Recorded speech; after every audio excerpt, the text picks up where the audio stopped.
Hello students, इससे पहले वाले क्लास में हम लोग प्रीवियस क्लास में पेप्टिक अल्सर पे डिस्कस किए थे और इसमें सर्जिकल मैनेजमेंट हम लोग को आगे पढ़ना था। सर्जिकल मैनेजमेंट में सबसे पहले है वैगोटॉमी, तो हम लोग आज वैगोटॉमी पे डिस्कस करेंगे। Surgical removal of vagus nerve और branches of vagus nerve to reduce the secretion of acid is called vagotomy. Vagotomy क्या है?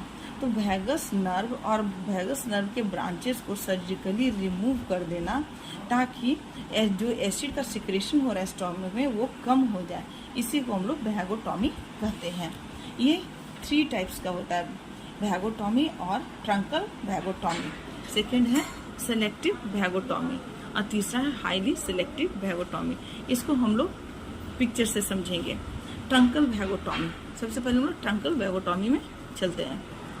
जब इसोफेगस से आने वाले मेन ब्रांचेस को जब कट करके हम लोग हटा देते हैं, सर्जिकली रिमूव कर देते हैं, तो उसको हम लोग ट्रंकल वैगोटॉमी कहते हैं। और सिलेक्टिव वैगोटॉमी तो जो डिजिटल पार्ट जो है स्टोमक का, चाहे वो पोस्टीरियर हो एंटीरियर हो, तो उसमें से किसी एक वैगस नर्व को अगर सेलेक्ट करके हम लोग सर्जिकली रिमूव कर देते हैं तो उसको सेलेक्टिव वैगोटॉमी कहते हैं।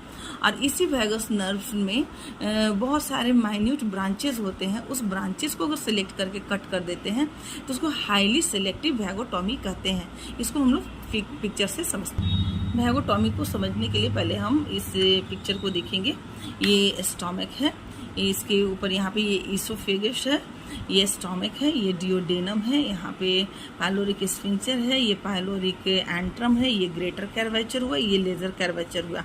ये राइट पार्ट हुआ, जो ये लेजर कर्वेचर है ये राइट पोर्शन हुआ और ये जो ग्रेटर कर्वेचर है ये लेफ्ट पोर्शन हुआ। इसको समझने के लिए सबसे पहले हम लोग बता रहे थे यहाँ पे कि नंबर 1 में ट्रंकल वैगोटॉमी है। तो ट्रंकल वैगोटॉमी को समझने के लिए पहले ये जो मेन वैगस नर्व है इसको समझना होगा। तो ये जो स्टोमक का जो ये राइट पार्ट है और ये जो लेफ्ट पार्ट है, अगर हम इसको मतलब इसको टर्न कर देते हैं, रोटेट कर देते हैं, तो ये जो हमारा राइट पार्ट है वो हमारे बैक साइड में चला जाएगा। ये जो ग्रेटर कर्वेचर है ये फ्रंट साइड में आ जाएगा।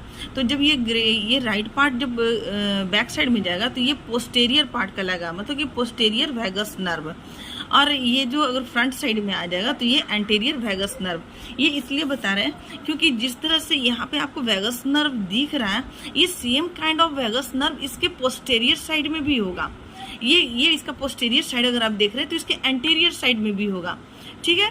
तो ये हम लोग पोस्टीरियर साइड का वैगस नर्व देख रहे हैं, ये एंटीरियर साइड में भी वैगस नर्व होगा सेम काइंड का।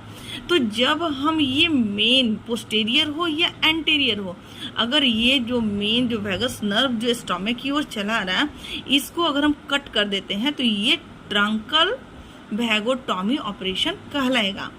अगर इसमें से हम इस वैगस नर्व को कहीं से भी अगर सेलेक्ट करके हम कट करते हैं, सर्जिकली रिमूव करते हैं, तो ये सेलेक्टिव वैगोटॉमी कहलाएगा। लेकिन अगर इसमें बहुत सारे माइन्यूट ब्रांचेस निकले हुए हैं, इस ब्रांचेस को अगर सेलेक्ट करके हम कट करते हैं, सर्जिकली रिमूव करते हैं, तो इसे हम हाईली सेलेक्टिव वैगोटॉमी कहेंगे। ये वैगस नर्व को देखते हैं, यहाँ पे हम पेंसिल से ड्रॉ कर दिए हैं, पिक्चर को थोड़ा बढ़ा दिए, यहाँ पे लीवर और इधर थोड़ा डियोडेनम के पार्ट को बढ़ा दिए हैं समझाने के लिए।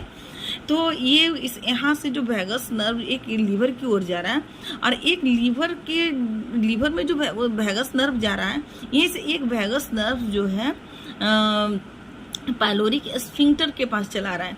ये एक यहाँ पे जो मेन जो वैगस नर्व इधर जो आ रहा है, इसके जो इंड है यहाँ पे बहुत मतलब घना ब्रांचेस बना हुआ है। ये इसको हम लोग बोलते हैं क्रोफिट वैगस नर्व, क्योंकि ये बिल्कुल कौवे के पंजे के समान ये वैगस नर्व होता है। ये पायलोरिक एंट्रम के फंक्शन को, ये उसकी एक्टिविटी को कंट्रोल करता है और ये पायलोरिक स्फिंक्टर के एक्टिविटी को कंट्रोल करता है।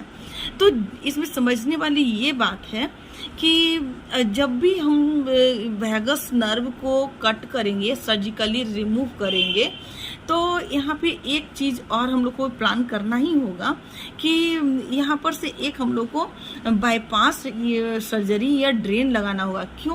क्योंकि वैगस नर्व को जब हम कट कर देंगे तो ये जो पाइलोरिक स्फिंक्टर है ये अपने एक्टिविटी को कंट्रोल नहीं करेगा और ये रिलैक्स हो जाएगा, जिसके कारण ये जो फूड कंटेंट है ये आगे की ओर नहीं बढ़ेगा और ये स्टोमक जो है वो डिस्टेंडेड हो जाएगा, यहीं पे पूरा कंटेंट जमा रहेगा।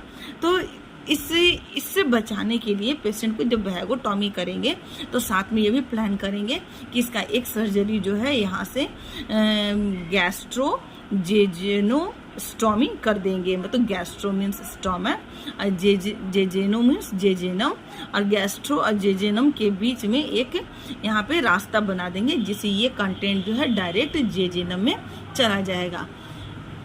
इस प्रकार से वैगोटॉमी ऑपरेशन किया जाता है।